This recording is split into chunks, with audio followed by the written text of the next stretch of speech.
ঝাল ঝাল আলু পোস্ত। আলুটা আমার ভাজা হয়ে গেছে, জিরে ফোড়ন দিয়েছি। এতে আমি এক ফোঁটা জলও দিইনি, একদম ঢাকা দিয়ে তেলে ভাজা ভাজা হয়েছে। আচ্ছা, দিলাম একটু হলুদ,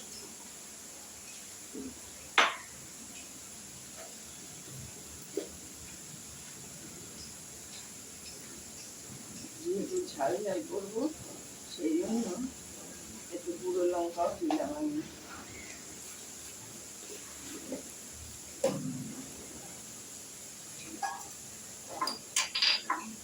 আলুটা নুন দিয়ে মাখানো, এবারে আরেকটু নুন দিয়ে দিই।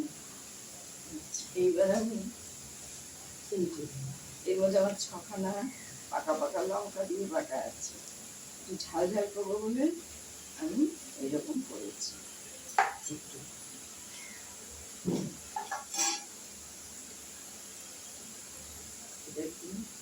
এবার আমি দিয়ে দিলাম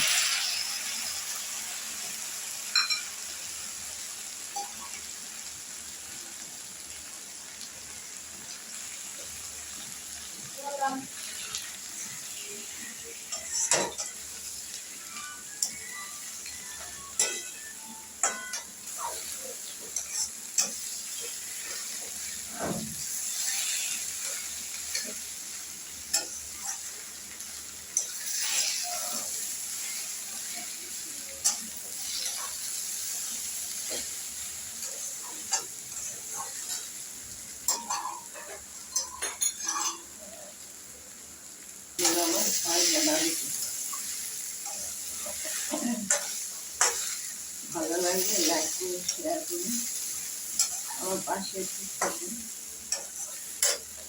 গ্যাসটা বন্ধ করুন। আমার ঝাল ঝাল আলু পোস্ত।